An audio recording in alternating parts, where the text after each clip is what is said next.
My own mother called the police on me, the same week she stole my identity. I thought cutting her off would finally bring peace. Instead, it started a war I never saw coming. My name's Lena Marlowe, and I used to believe love meant sacrifice. Turns out, it just meant silence, until I finally spoke.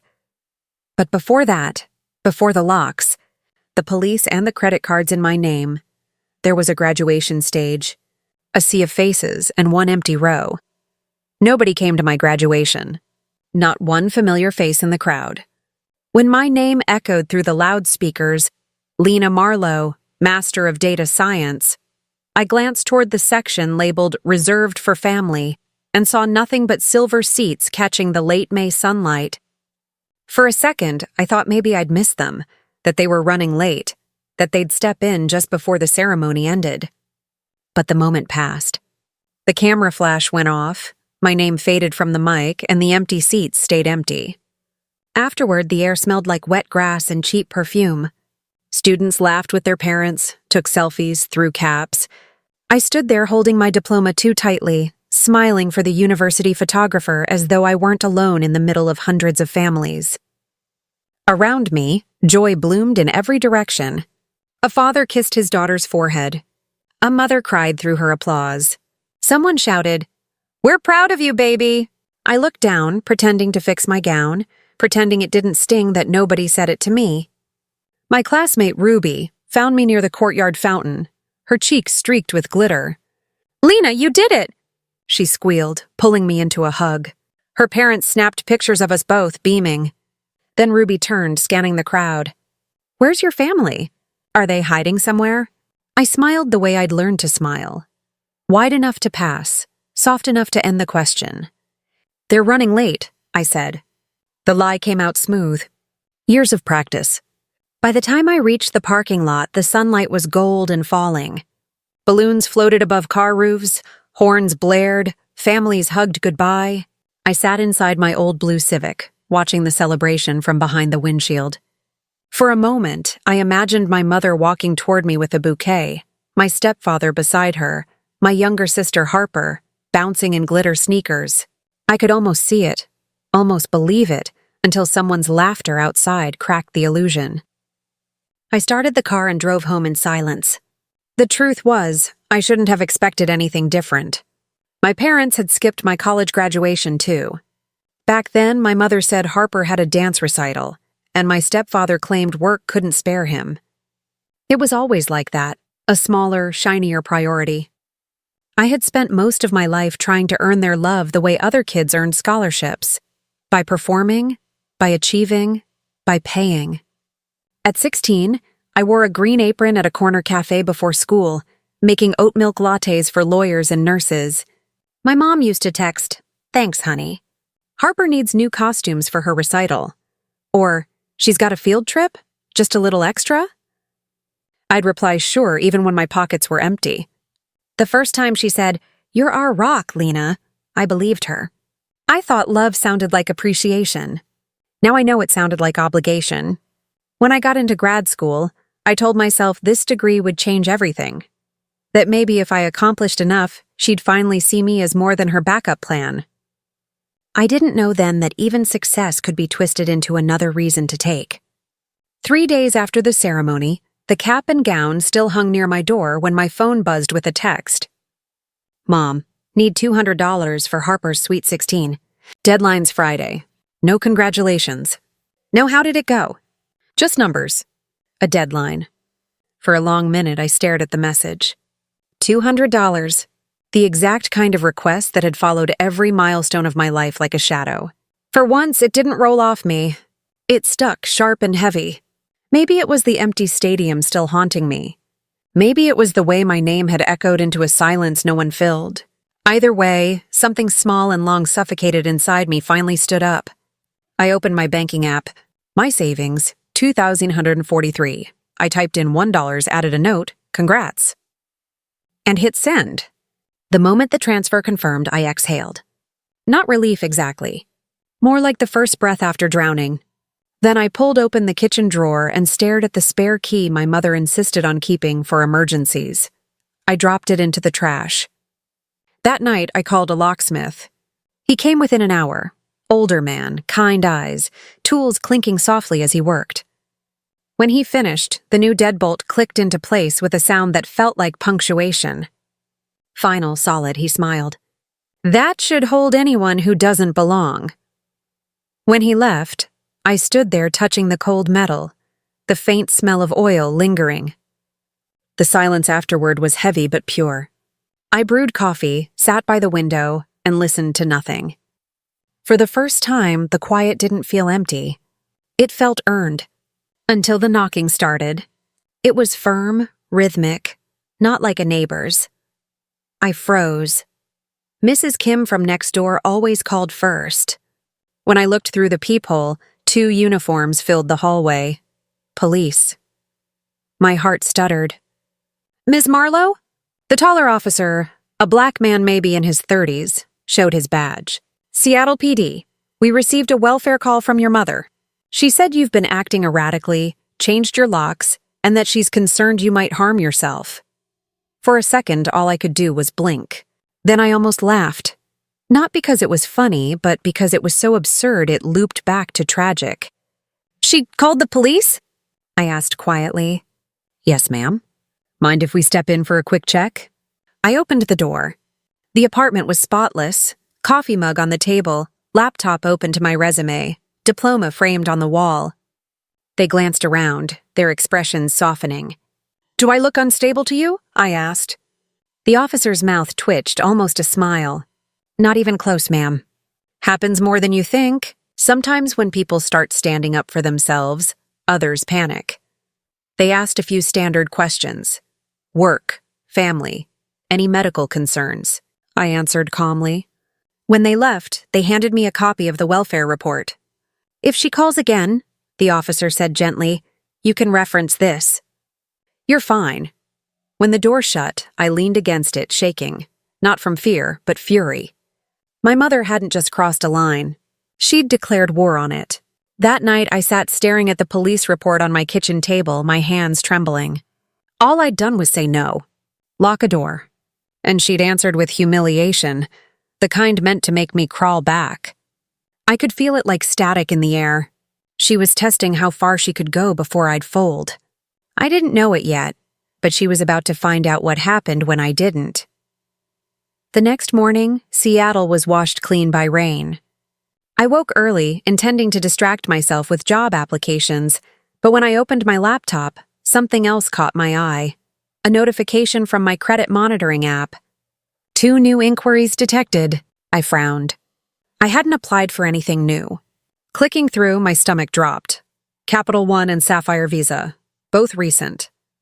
Both under my name. I pulled up my credit report. There they were. 2 active accounts opened last month. The addresses?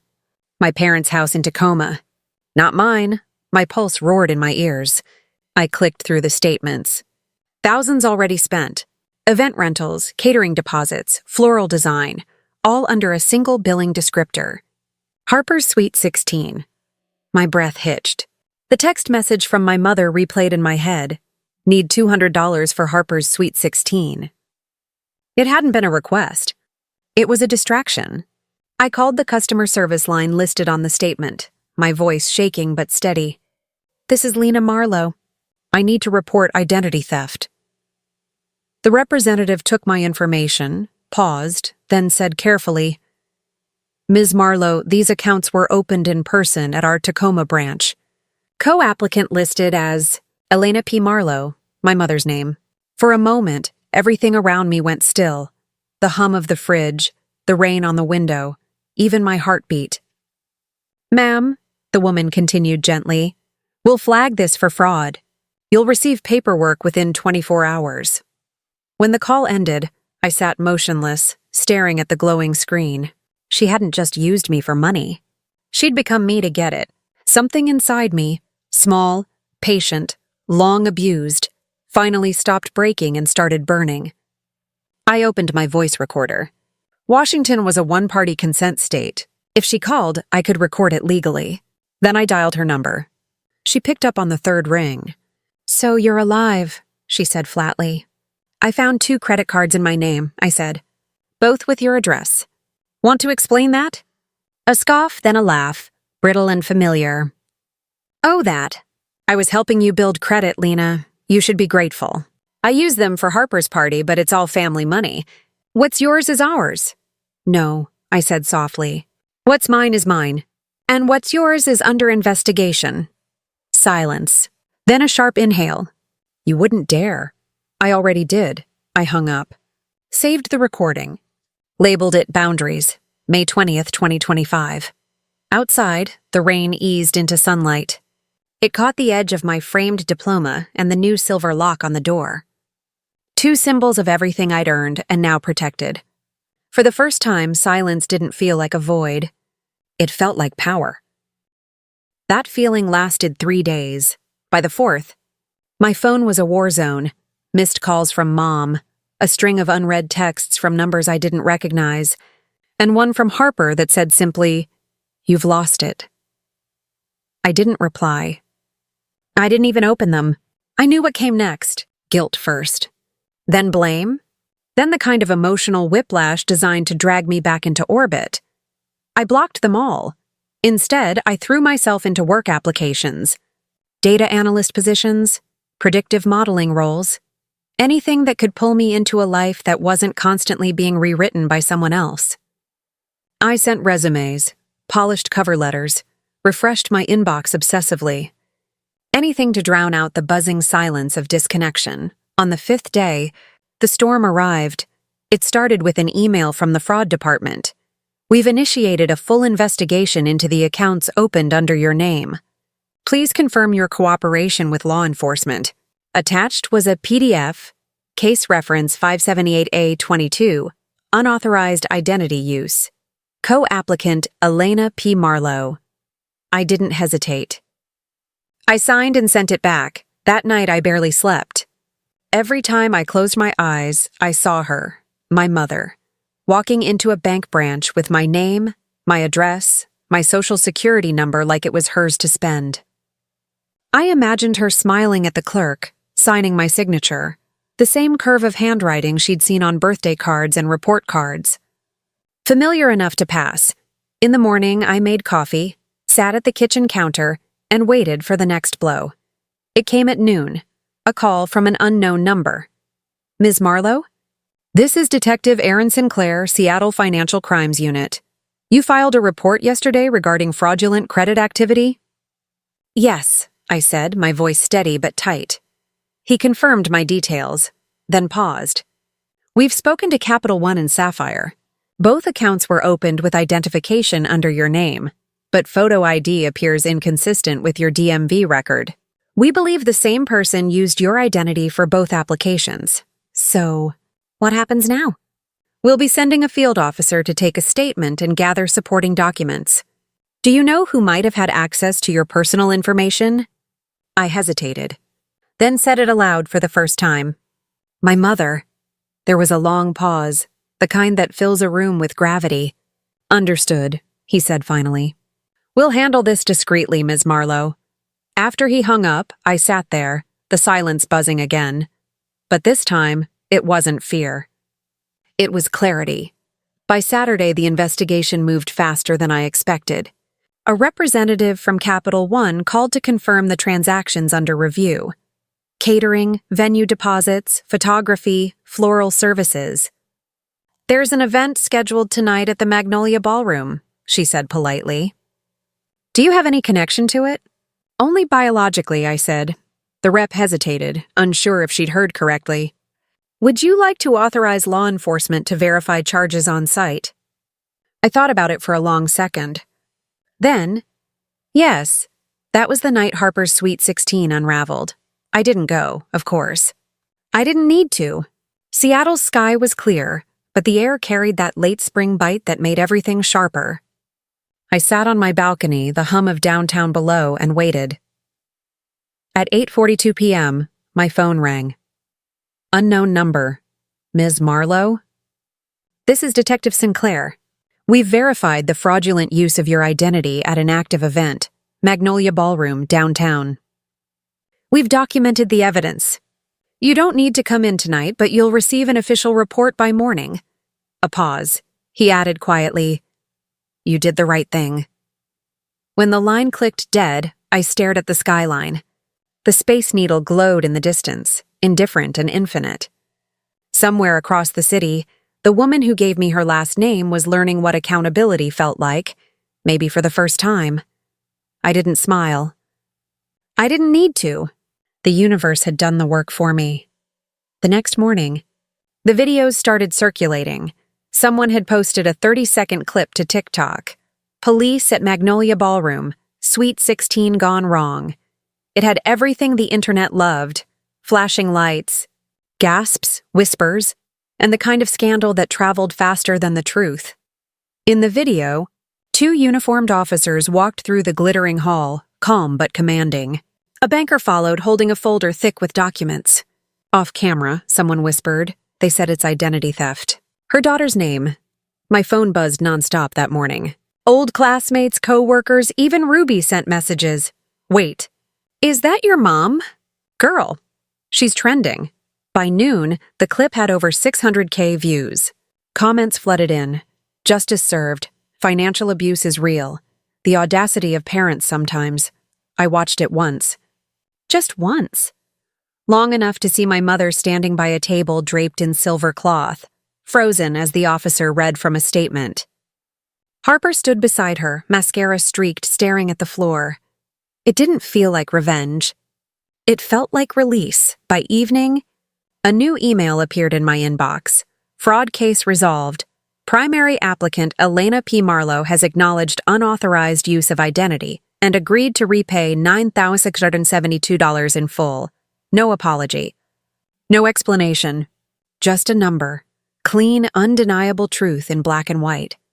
I printed it, slid it into a folder labeled proof. Then I closed my laptop, turned off my phone, and made dinner. Real dinner, not leftovers, not instant noodles. Fresh pasta, a glass of wine, music humming softly in the background. It felt like something sacred. Like feeding a version of myself I'd starved for years. Halfway through the meal, my door buzzer rang. I froze. When I answered through the intercom, a familiar voice came through, tired but trembling. "Lena, it's me." I didn't respond. She continued. "We need to talk, please. This has gone too far." I stared at the small gray speaker. My mother had driven 2 hours from Tacoma to my doorstep, the same door she'd sent police to a week earlier. "You used my name," I said, my voice low. "You lied, you forged, you humiliated me." "You don't understand," she started, her tone desperate now. "It wasn't supposed to. I was going to pay it back." "You always say that. Lena, please. We're family." I almost laughed. "Families protect each other." "You tried to ruin me," her voice cracked. "You're my daughter." That used to mean something. I pressed the buzzer, ending the connection. The silence afterward rang louder than her voice. I sat on the couch, heart pounding. My hands were shaking, but my chest was light. For the first time in my life, I didn't feel guilty for walking away. Days passed. The city moved on, the internet forgot, and I began to exist in a different kind of quiet, the kind that hummed with possibility. I sent out job applications again, this time with a confidence I hadn't known before. Every boundary I built, every lock I changed, had rewritten me molecule by molecule. A week later, I got an interview with Atlas Analytics, a data firm downtown. When I walked into the office, glass walls, espresso machines humming, I didn't feel like the girl who'd waited for applause that never came. I felt like the woman who'd built her own piece from the wreckage. The hiring manager, a kind man named Peter, scanned my resume. Master of Data Science, University of Washington. Impressive. You must be proud. I smiled, not the practiced one, but the real kind that starts deep. "I am," he nodded. "We're looking for someone who knows how to handle pressure." I almost laughed. "I think I qualify." When I left the office, Seattle was bright and blue. The city looked new, like someone had washed it clean overnight. Maybe they had. Or maybe I was just finally seeing it without the fog of someone else's control. A month later, I moved apartments, A quiet building in Queen Anne with ivy on the brick and morning light that poured through the windows like forgiveness. I hung 3 things on the wall above my desk: my diploma, the fraud resolution letter, and the locksmith's receipt. 3 documents. 3 kinds of freedom. Sometimes I'd catch myself staring at them mid-morning, coffee cooling beside me, and feel a strange ache, not regret, not sorrow, but the ghost of loyalty to a family that never existed. I'd let myself feel it for a second, then breathe it out. Healing, I learned, wasn't clean. It was jagged, non-linear, and sometimes smelled like burnt coffee and printer ink. But it was mine. One Sunday afternoon, I opened my inbox and found a message from Harper. Subject: You won. No greeting. Just that. She wrote, "I don't know if you'll read this, but Mom's been a mess. Dad won't even look at her. Everyone at school knows. I thought you should know you destroyed us." I stared at the screen for a long time before replying. "I didn't destroy us, Harper. I just stopped funding the destruction. Then I closed my laptop, poured myself tea, and sat by the window as rain tapped gently against the glass. Outside, the world was quiet again. This time, it wasn't loneliness. It was peace disguised as silence, the kind that grows roots. That summer, I started running again. Early mornings through Gasworks Park, the city skyline glinting in the distance. Each mile felt like a reclamation. Each breath, a small defiance against years of being suffocated by someone else's needs. By July, I'd been promoted at work, team lead for data ethics and fraud prevention. Irony, I suppose, but it felt like alignment. Every dataset I reviewed reminded me how easy it was to steal someone's identity, and how powerful it was to reclaim your own. Sometimes during lunch breaks, I'd walk down to the pier, watch ferries drift across the bay, and think about the night everything shifted. The click of a lock, the echo of a police report, the quiet hum of a laptop confirming justice. That sound, the click, still lived in my chest. A small metallic reminder of the moment my life stopped belonging to someone else. I never spoke to my mother again after that night. I didn't need to. The story had already written itself, and I'd already chosen how it ended. And for once, the ending wasn't hers to control. 6 months later, I woke up before dawn to the soft hum of the city below my window. The kind of quiet that belongs only to early mornings, when the world feels like it's waiting for you to decide what comes next. Seattle had turned golden again. Late autumn sunlight spilled across the water, and the air carried that crisp edge that made everything sharper. My life looked nothing like it had a year ago, but for the first time, it felt exactly like it should. I still lived alone in the ivy-wrapped apartment in Queen Anne, but it didn't feel lonely anymore. The space had shape and rhythm now. Framed art prints, a growing jungle of plants, a bookshelf stacked with things I actually wanted to read. The ghosts had left finally. All that remained was space and peace. I made coffee, sat at my small oak desk, and opened my laptop. My inbox was full, but not the kind that made my chest tighten. Partnership proposals, analyst inquiries, interview requests. My team at Atlas Analytics had recently developed a fraud detection model that caught 3 high-profile corporate scams before they went public. The story had hit Business Insider, and overnight, the world suddenly cared who Lena Marlowe was. I smiled faintly at the headline, "How a Data Analyst Turned Her Own Identity Theft into a Revolution in Cyber Ethics." They made it sound cinematic. Maybe it was. That afternoon, my manager asked if I'd represent the company at a cybersecurity conference in London, a chance to speak about data integrity and human resilience. I said yes without hesitation. Not because of the title or the spotlight, but because of what it represented. Proof that the girl who was once defined by someone else's choices could build something powerful enough to rewrite her story.